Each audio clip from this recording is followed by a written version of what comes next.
Good morning, everyone. This is Nathan Lindorf with Irrational Independent. We are back on the border bill released just yesterday, and we talked a little bit about it, and we have an update from the Huffington Post. In huge reversal, GOP poised to kill the border Ukraine package it demanded. Well, that doesn't sound very flattering. Let's go ahead and see what we're talking about. Senate Republicans on Monday signaled their plan to filibuster bipartisan legislation that paired tougher border policy, debatable, with more U.S. aid to Ukraine, a stunning reversal less than 24 hours after the legislation had been unveiled. With ex-President Donald Trump urging them to kill it, and many on the right up in arms about the proposal, top Senate Republicans emerged from a heated closed-door meeting and said they needed more time to review the agreement, suggesting that a scheduled Wednesday vote to advance the bill is all but doomed to fail. So first, we have a process problem. When you have a small committee negotiate and hammer out details of a bill that is complex, that's far-reaching, that's impactful, it's negotiated for months in secret, and then you release it on Monday and give the senators 2 days to consider it before voting, that's not enough time. That is not a recipe for representative government where your representative gets to have a chance to have a voice in how this policy is crafted. So I am totally on board with giving it more time. Give it room to breathe, give it room to negotiate, and if it cannot get momentum and gain consensus, then it's probably bad law and shouldn't become law. So arguing that voting on Wednesday is too early is not the same as saying, kill the bill, we hate it, even though we asked for it. That's going too far. I think there's a very real concern that there hasn't been enough adequate time, and I think Wednesday voting is going to be, for most of our members, too early. Again, that's not outright saying it needs to die. That's saying not enough time. That's a reasonable thing for senators to say. Mitch McConnell also recommended to his members in the meeting they should vote to block the package from moving forward. Interesting, because Mitch McConnell was supporting this bill not that long ago. In fact, here we go. The recommendation is particularly stunning, given that McConnell had cheered the negotiations over border policy for months. Just hours earlier, on the Senate floor, he touted the legislation, saying, look, let's us give money to all these people around the world, and that's important. Mitch McConnell's a savvy political operator. He knows which way the wind is blowing. And from the backlash that this received from all corners of the Republican world and the independents and everybody else, I think it's pretty clear that the regular operators went, whoa, this one is not going to get snuck by. People are very aware of what's going on. We got to rethink this, got to retool this, or just shut it down and try something later. Langford, after the closed-door meeting, said he anticipated the Wednesday vote to advance the bill would fail, and he repeatedly declined to say whether he would vote in support of his own bill. He even tried to argue that even if he votes against advancing his own bill this week, it wouldn't necessarily mean he opposes it, since it could still come up at a later date. This is where we're going to get into the nuance of Senate process. There's this whole thing called cloture, which is the decision to stop debate on a topic and put it up for a vote, or basically stop debate at a committee level and send the package to the main Senate to then vote on it. It's very twisty-turvy. It's very weird. But that's where he's basically saying, even if I vote not to advance it, even if I vote against cloture, that doesn't mean I don't support the bill. Again, he's splitting hairs, but this is what senators do. This is worth talking about. From a senator from Hawaii, super shockingly, Democrat, I've never seen anything like it. They literally demanded specific policy, got it, then killed it. All right, so what does that mean? Even though Republicans were the ones who initially demanded leaking border changes with the passage of aid to Ukraine. This is a fair point. Republicans were the ones that initiated that idea and said we need to link these two things together. Now, Republicans are pushing back. Even detail-oriented, fairly reasonable commentators that I follow miss this detail or choose not to point out this detail, that their outrage that these two things are linked needs to be pointed at Senate Republicans. Senate Republicans are the ones that said, we need to put these things together. And now other parts of the Republican Party are saying, how dare these things be together? That's not consistent. You got to put the blame on that where it belongs. If you object to that policy, get after your Senate Republicans that linked it together. Anyway, more time isn't going to change anything. Okay. There's this cool narrative where they're saying that the GOP wants to artificially keep the border issue alive because it will help in the November election. That is a very convenient narrative for the Democratic side. I don't see it as factually true. And we'll talk about that in a second. Okay, Trump blasted the border agreement, saying that border policy and foreign aid should not be tied together. Again, there's Senate Republicans are implicated in that. Only a fool would vote for this horrendous bill. So now we come to the meat of it. Setting aside the issue of whether or not we should link foreign aid and border security, which I think is a bad idea. Vote on each issue individually, let it stand or die on its own merits.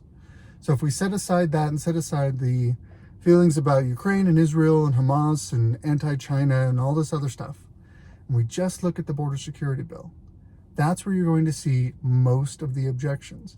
There are real material objections for people who want border policy to be taken seriously to the way that this border bill is structured. This border bill is a Trojan horse. When you look at the mechanics of it, that it is incredibly corrosive to the idea of a sound national border where, as a government representing us as a people, we get to choose who is allowed to come in and who is not allowed to come into our country.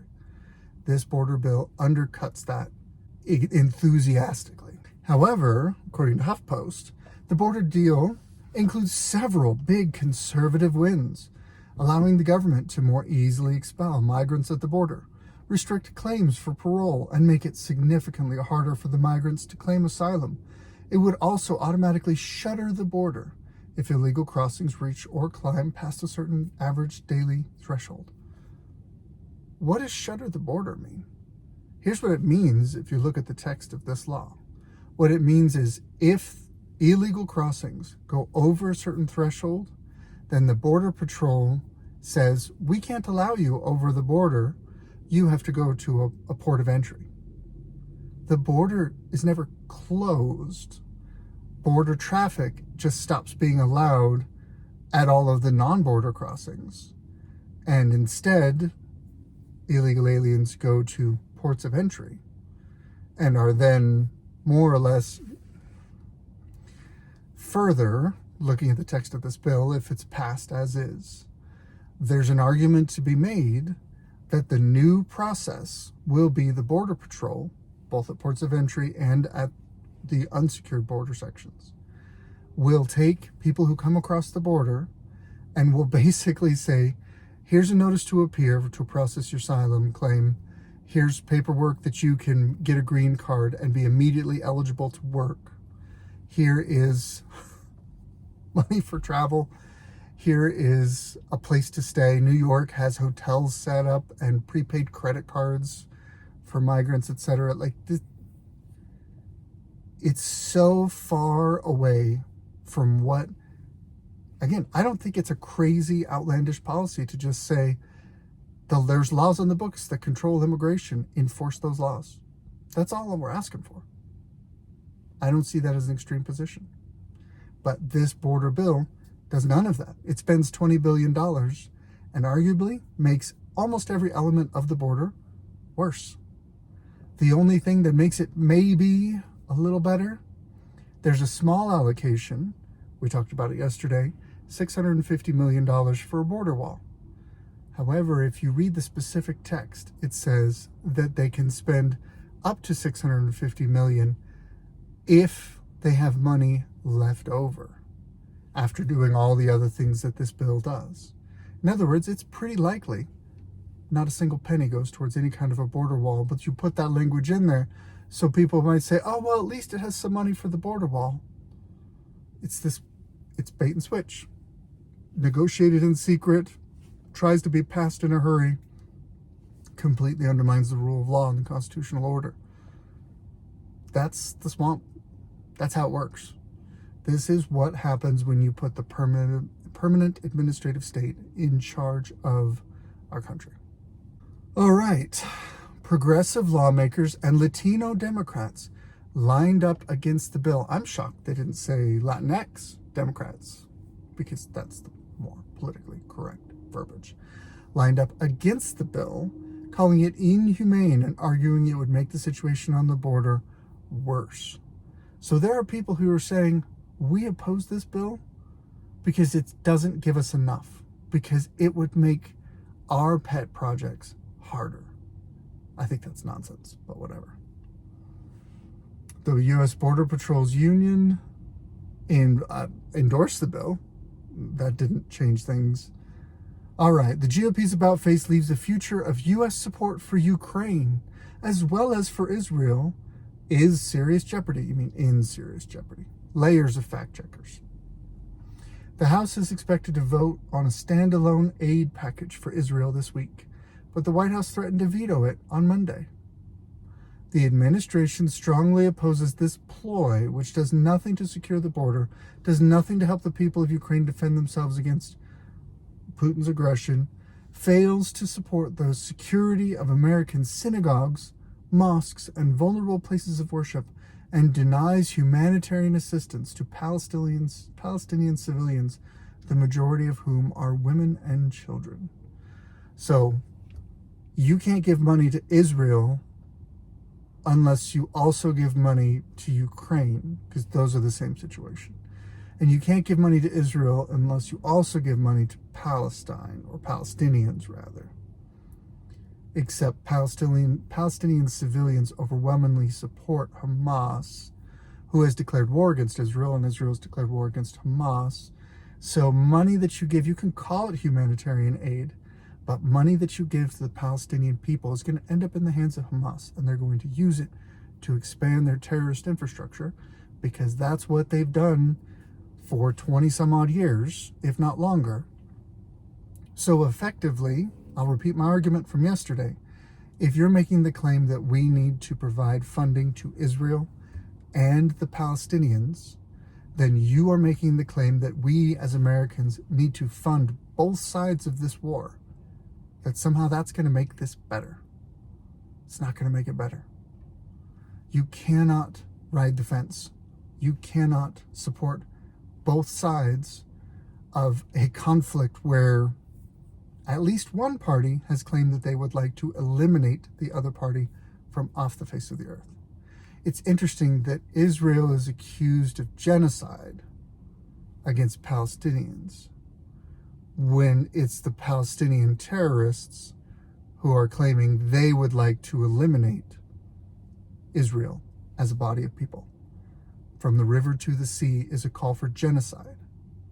It's a call to say we would like to overtake the entire area where Israel currently exists and have no Jewish people live there anymore.